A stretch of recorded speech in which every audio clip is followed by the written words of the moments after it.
I have been working on city plans for a long time as a critic, as a historian, and New Orleans has been one of my favorite cities. It's a Caribbean city more than an American city. It is a very rich city with history, from music to food to all sorts of folk tales and so on. It is a really wonderful city to study, and I've done that from historic preservation, from the plans of reconstruction. And this is the 7th plan and the 4th paper that I'm writing on New Orleans. So I'm very glad to be here and also to return to dreaming the rational city, because this is in many ways a dream of a vision plan for water management in New Orleans. So let me start with that. The Rockefeller Foundation and Resilient City, and it means that climate change is inevitable, flooding and subsidence are an incredible problem, and that the adversarial culture to a cooperative one expressed by the phrase living with water is what has to be created, and policies have to be made to deal with that. So there are 4 parts to this talk on New Orleans. And one is the New Orleans water plan, of learning to live with water, and a Dutch dialogue, what New Orleans learned from cooperating with the Dutch. And then I have to take you back to 2005, after the hurricane, and the community plan of the Green Dot Plan, very, very briefly, but I think you have to think of it in the context. And then the 3rd part is the structural line of defense, which is the Army Corps of Engineers. So learning to live with water is bringing the water into the city, and the Army Corps of Engineers pushing the water out of the city. So there's a great gap and discrepancy between the two. And then we should come back to the Dutch dialogues of building with nature and what they learned from New Orleans, but also what we learned from New Orleans. So this is part 1, learning to live with water, and this is the president of the CEO of the Greater New Orleans Economic Development Corporation that is sponsoring the water plan, all right? And I am going to go fast. I'm leaving the lecture here, so those of you who would like to can pick up on it. But New Orleans has not had a history of planning to be resilient. It's always been easier to deal with rainwater than to deal with storm flooding. It's easier to build low-cost housing on cheap land and not to think in terms of not building in those, or to implement land use controls or hurricane building codes and so forth, so they haven't done that. And it's easier to pave, to pipe, and to pump water, resulting in a hardened landscape that sheds massive quantities of runoff into a single-purpose drainage system. So New Orleans has a lot of problems to deal with. All right. And because it's in the southeast Louisiana, that will experience the highest rate of sea level rise anywhere on the planet by the end of the 21st century, New Orleans is really viewed as the canary in the coal mine. What you can learn from dealing with New Orleans is also because the U.S. is putting massive amounts of money into the Army Corps of Engineers to reconstruct and push the water out. So there is much to learn. And also the fact that we are losing much of the barrier islands and wetlands, something like 38 minutes, a football-sized parcel of wetland is taken over by saltwater, and that is declining the defenses of New Orleans in any future storm. So beginning in 2008, Louisiana architects and landscape architects and hydrology experts and engineers began to meet with their Dutch counterparts to learn how the Dutch in the last 60 years have been learning to live with water. And so they started the Dutch dialogues with the local architect, Wagener. So the Dutch dialogues began to study the city, and the main question they asked is, where is the water? And why is it hidden? You've covered over the water, you've paved the water, the canals are mini. Where is the water? You put them behind high levees, or levees, and so where is the water? So the Dutch proposed making New Orleans more livable and accessible to water while making it safer. Water should be an amenity. It should not be the enemy to be feared. The city should stop hiding its canals, encasing them in concrete culverts. They recommended building day-to-day water and water storage during heavy rains and constructing canals in the middle of the streets, and to try to lower the water level so that the city itself is not below sea level. So Wagner organized the Dutch dialogues, and he was convinced that New Orleans could become a laboratory for water management around the world, and believe me today, he is expert around the world, talking about how he hopes New Orleans will learn to live with water, building a better water infrastructure. But it also means that storm surge protection, that wetland conservation and restoration need to be taken into account. Management policies such as land use controls, evacuation plans, adaptation to sea level rises, and better weather forecasting are all part of making New Orleans a resilient city and part of the water management plan. So, New Orleans is a coastal city. New Orleans is a wet city. It's surrounded by water on 3 sides. Not only has it to weather the impact of periodic hurricanes, it has also to deal with frequent and heavy rainfalls that flood the city. It's located in the middle of the swamps of the Mississippi River Delta, and it's sandwiched between the Mississippi River, you begin to see the curl, and the Lake Pontchartrain. And it has an extensive pumping system, drainage pipes and outfall canals, which try to keep the water at bay. This is a local New Orleans geographer. Is talking also about the disappearing of the coastal wetlands. 80 square kilometers have disappeared, and more damage has been done in the last 20 than building up the wetlands in the previous 7,200 years. So there's a huge problem of the wetland restoration.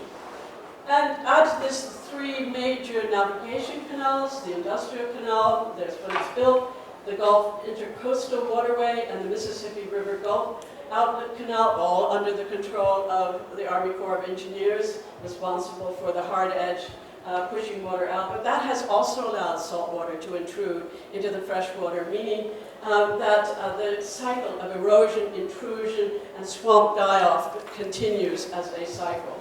So the near total engineering of the Mississippi River has starved the delta of replenishing freshwater. So Campanella, to go back to the Tulane geographer, that humans have this love-hate relationship with deltas. We love them, and we like the soft, wet, marshy. We talked a little bit this morning about soft edges. We like all that. But on the other hand, we fear the water. And so paradoxically, he said we might not have these cities tomorrow because of this love-hate, not living with water, pushing the water out relationship.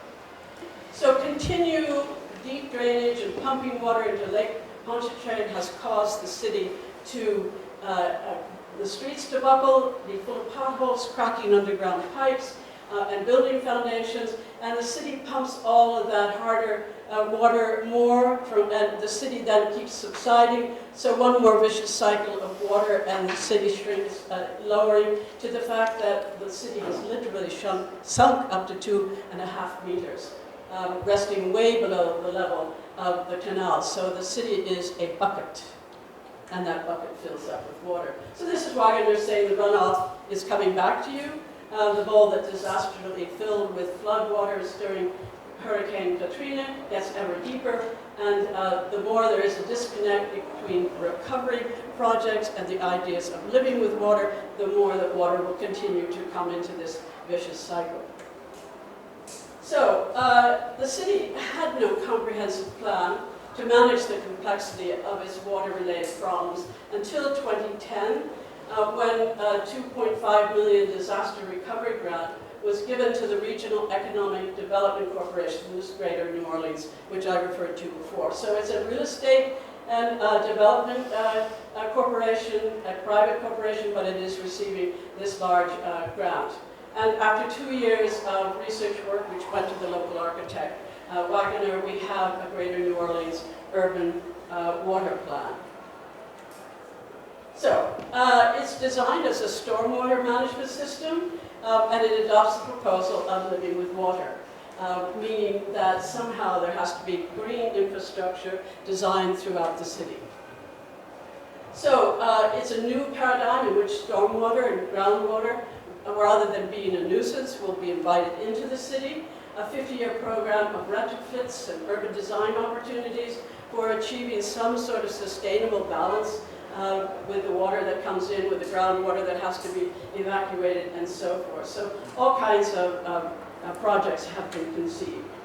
So here you can see what New Orleans looks like on the left. with what some of the vision schemes are for living with water of the Wagner plan, the same thing with the images below.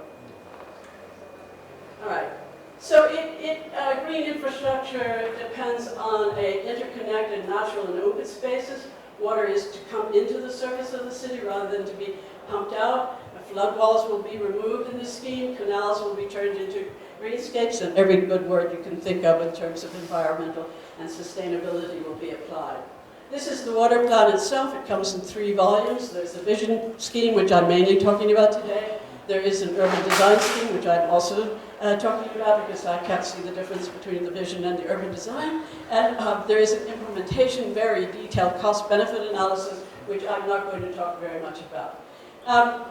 Wagner and Wall, the architects, the local architects, are saying if $6 billion in plans are implemented, they will produce $22 billion in benefits. The benefits that they're talking about are in property tax and real estate improvement and waterfront parks that will generate more upper income rental housing, and therefore it will be regained in taxes that are commercial taxes and so on. We talked about private property.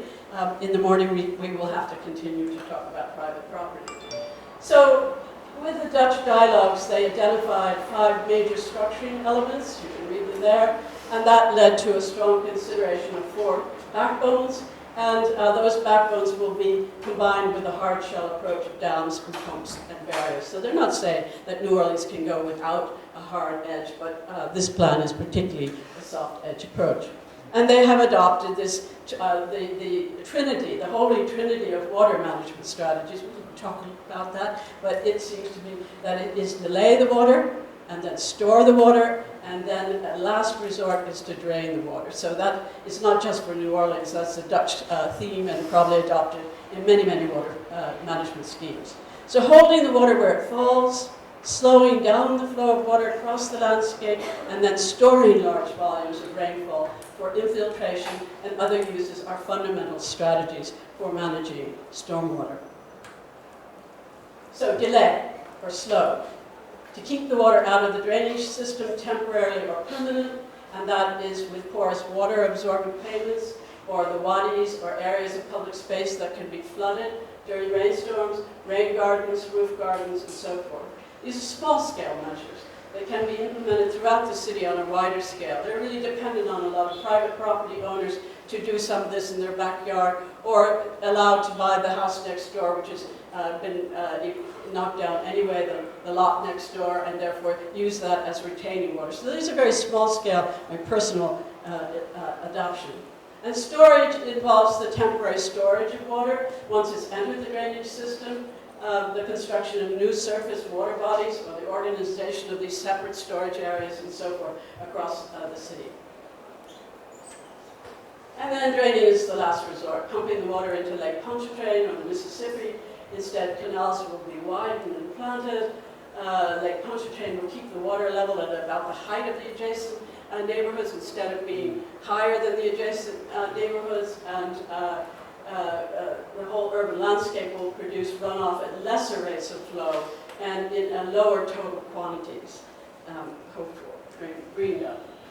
And then a single-purpose drainage system will be transformed to allow the water to circulate through its surface canals. That water in drainage canal tends to stagnate. Low water levels add to the compaction of the organic soil, so more settlement and so on. So with the continually flowing water, the canals will no longer be clogged with debris, invasive species as they do today, and there will be fewer pockets of stagnant water. And believe me, New Orleans has a history of mosquitoes and a fear of mosquitoes, just as much as a fear of water, malaria, and so forth. We can go back to really talk about the history of New Orleans in the 19th century, which I would love to talk about, but that's another time. So keeping water levels at a controllable level is critical with organic soils to try and make them stay stable and not to continue to sink, and to raise groundwater levels and improve the soil stability. So the redesign of drainage canals and catch basins and new waterways and distributed underground systems will be necessary, and this network will rely on surface canals to be their primary water source. You can see the influence of the Netherlands on these schemes quite clearly.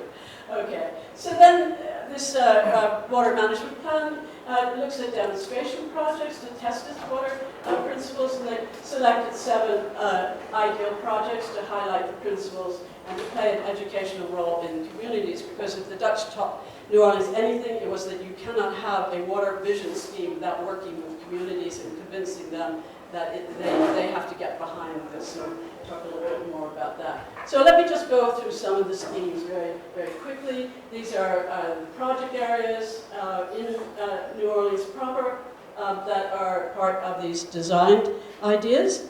And this is a near-term project of Lakeview floating streets. I'm going to run quickly through these. This is an image of the floating streets that were buckling and so forth, but if you have pavement that will absorb the water and create biospills, and also small little canals along the street, that hopefully these floating streets will keep afloat. This is a blueway, a strip of abandoned and derelict land that connects Lake Pontchartrain with the higher level of the French Quarter. It's being planned to transform into a linear park by evacuating the submerged waterway and enhancing the strip with playgrounds and bicycle paths and gardens and anything you can think of. It is, of course, following the scheme of the High Line linear strip, and it is intended to attract private developers and help finance the $6.2 billion scheme that this waterway will do. New Orleans already has this Lafitte Greenway in place, a 2.6-mile pathway that stretches from the Garden District all the way to Armstrong Park. These are some of the images. The first part of the project is to open later this year. Miracle Water Gardens, I'm really just showing you these things to give you an idea of the different type of projects that they're thinking about, retaining the water, keeping the water in New Orleans. This is an Eastern water walk.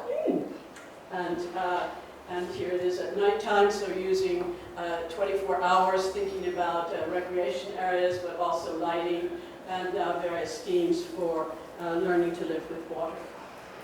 Another scheme on the Lower Ninth Ward, turning huge areas of the Lower Ninth Ward into this green plan. There's quite opposition, not necessarily to this water plan, but to doing anything other than rebuilding the Lower Ninth Ward. And here's another corridor to the airline. I wish we had this in New York City so that JFK didn't look like a misery to enter into New York City, but we don't seem to think this way. But New Orleans, because of its need to reconstruct so much of the city, is, of course, trying to think ahead in visionary schemes.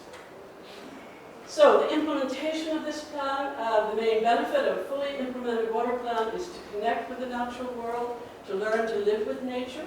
And Wagner and Bell are obvious that there is no cheap plan available, that it will cost $6.2 billion to implement, but it's a chance in a lifetime.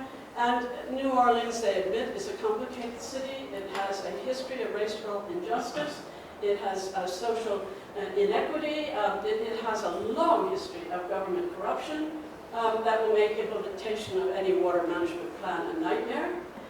But the fact that living with water is not a palatable scheme for the citizens who fear the rising tide of inundation that destroys homes and communities, one of the major areas to overcome is the fear of living with water. So that is part of this water management scheme that we should talk about. Okay, I don't know how much time I'm trying to go as quickly as possible, but I want to stop a little bit at this one slide to go back to what was referred to as the Green Dot Plan of 2005, a few months after Katrina hit and the destruction of the city, 81% of the city underwater. I'm sure you all are very, very familiar with it. I have studied all these reconstruction plans, and my basic theme is that by delaying the process of getting a plan accepted, they delayed the federal money getting into the city so that reconstruction could start. So it's a really crucial issue about not giving money to corrupt people, but also not letting people who've been displaced to have the right of return until there was a comprehensive plan. And so it took many years to get this comprehensive plan. But the first plan that was proposed in January of 26 is the Bring New Orleans Back, not Bank Commission, but Back Commission. And it decided and announced that areas of the city that were deeply flooded should never be returned to anything but a green park. And that meant most of the areas of Afro-American citizens with what do we call the houses? They're out of wood. They're called gunshot houses, and they were just made into matchsticks. I'm sure you all know that, and therefore they should never be rebuilt, and the people should never come home. And there was no relocation scheme, and there was no ability for them to get any insurance because they didn't have papers. They'd all gone away in the floods. So this was so much opposition to any idea of living with water. And I have to show you this because basically what the water management plan is implementing just this, but it's 10 years later. And so, we're back to this. All right, but there's more to it. And I may be rushing faster than I should, but I apologize for that. So the controversy erupted of that Green Dot Plan, and ever since there's been a backlash against green space preservation project, wetland mitigation projects, the creation of parks, the creation of bioswales, whatever the green infrastructure proposed, these are all viewed as acts of racism. So there is an immensely difficult procedure to implement any scheme like the Vision Scheme. So that's part 2.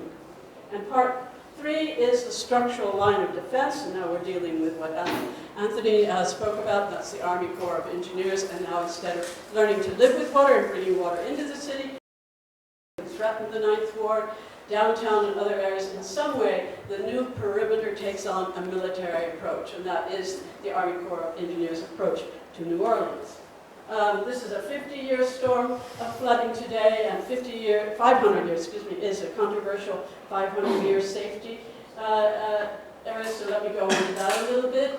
The Army Corps of Engineers uses a 1 in 100-year storm risk of flooding the city. That's a 1% chance of a flood in any given year, or a 25% chance of flooding in a 30-year period of mortgage. Now, we talked about private property this morning, and this is a private property insurance risk, because 30 years is what the insurance for your property is. It's 30-year insurance, a 30-year mortgage. So it's a guarantee that the banks will get their money back and that you will be insured up to that, but no further than that. So this is, again, private property and the type of development of the risk that the Army Corps of Engineers and the U.S. government is looking at. And it's referred to as a devil's bargain because it really isn't strong enough in some areas to protect the city. So it's inevitable that there will be flooding, and they like to think about risk management lowering, but not protection. They're not saying a guaranteed protection. So it ignores the fact that the surge in St. Bernard's Parish and the surge overtopping the levee along Lake Pontchartrain, caused by Katrina, was a 200 or 150-year storm. So they're not even building back to the protection of what damaged New Orleans to begin with. And they're also ignoring President Obama's executive order that sets a new 500-year standard for a new floor for federal flood risk, so they're even lower than what is being recommended by Obama, as the Republicans like to ignore.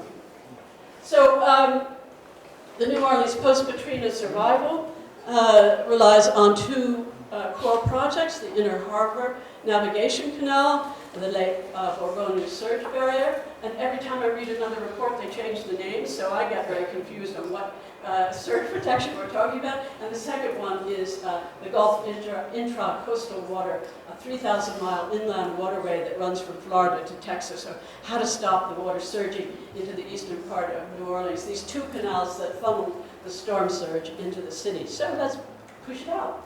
Let's build Inner Harbor Navigation Canal. You can see it there on the top, and we build this great barrier to keep that water out.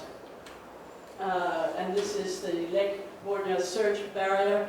It connects 2 32-foot-high flood walls, on either side of the structure, and engineers boast it's a roadway is wide enough to accommodate a Ford truck, and they proudly claim it's one of the biggest public works project in the United States, even visible from outer space. So we are really making a hard edge to New Orleans. So much for the soft edge that we're talking about. The Army Corps likes to have hard edges. And the idea is to seal the city off from any potential storms surge, to block it at the city's perimeter.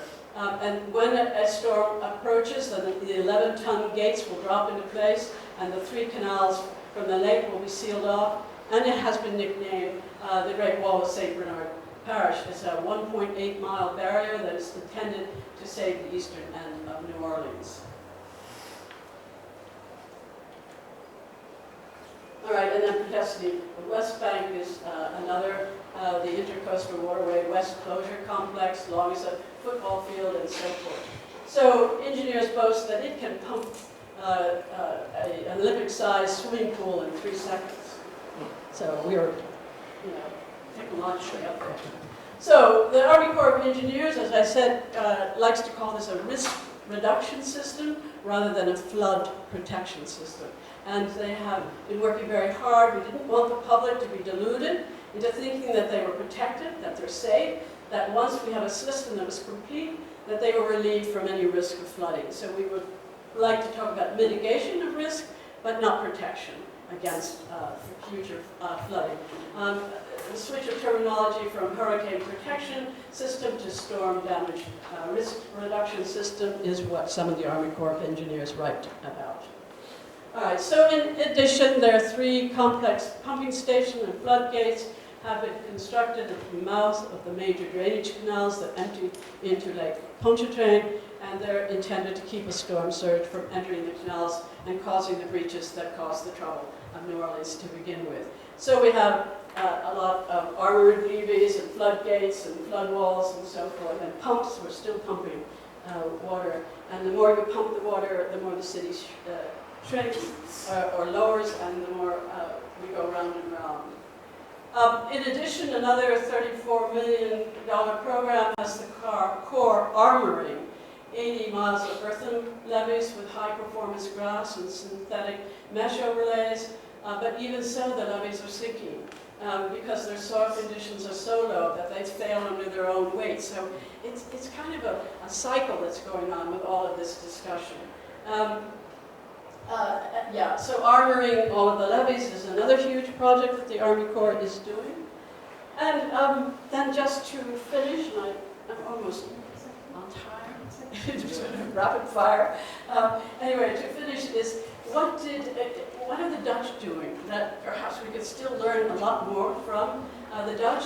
And the Dutch living with water, the approach is more than engineering. And what I've been trying to tell you is that there's schemes for vision plans on one hand, and then there's schemes for learning to pushing the water out, and the two are a disconnect. So the Dutch really they know it's more than engineering, and they know it's also about governance, openness to new ideas, and public acceptance, that sometimes the common good outweighs individualism. That's the Dutch scheme, but we can't do that common good as much as we would like to in the United States, and private property and economic development and so forth. So they can conceptually link environmental management and urban governments together. And I think you probably all know the word polder, and think like that. I think that polder means the levees, but it doesn't mean the levees. Polder actually means the low-lying land, the unit of management of the low-lying land is a polder. So consensus building then is called polder M. Just a little language lesson that even I don't know very much about. So you can't have the time. No, I always. We are not so strict. Well, I was given half an hour, and whereas Anthony's grandfather is somehow over my shoulder saying there's some people that are managing time and others are not. I'm not managing time. So, but I'm very pleased with myself not being on time. Don't take it away. Anyway, so the Dutch are giving room for the river to expand, allowing near flooding of after the near flooding of the Rhine and the Meuse in '93 and '95. They created a new policy of room for the river. Give it room, let it breathe, let it overflow its banks. It's a $3.1 billion project that involves buying up private property, telling farmers where they cannot be, relocating them to other areas, looking at the danger of the moving levees further away from the river banks in 30 different areas. So really a different comprehensive plan of learning how to live with water, and also one that has some powers of eminent domain that we are so shy of using. And there's also this fantastic system which I'd love to see, and haven't yet seen it. I visit the Netherlands quite often, so maybe one day I will see this sand engine. I guess Dubai has the same kind of sand. They're just building their palm trees that are development. But this is a belief that dunes are a natural barrier to beach erosion and flooding, and so therefore they are building these huge peninsulas of sand in front of its coast, completed in the mid-2011. The sand engine looks 200 years in the future and mimics the effects rising seas have on coastal profiles. And it's a soft sand-based strategy taking precedent over the hard-based concrete and basalt block dikes. And they also are building in Rotterdam, in particular, underground storage units for spill-off water basin, and that can rapidly absorb millions of runoff in the case of severe storms, so that we also have to talk about. And there's much more about learning to live with water from the Dutch perspective. And this, I thought, was the first slide. What I've been talking about in this scheme of plans for the recovery to resilience of New Orleans is I've been talking about this vision scheme here. But I have also talked about the Bring Back New Orleans plan there, and I could, if you would like, talk about all the other plans that have been put in place to reconstruct New Orleans. And in many ways, keeping the redevelopment of New Orleans until this plan was finally accepted, a Rockefeller scheme that was finally accepted, that allowed the money to begin to trickle, the federal money to begin to trickle back into the reconstruction of New Orleans. So, thank you.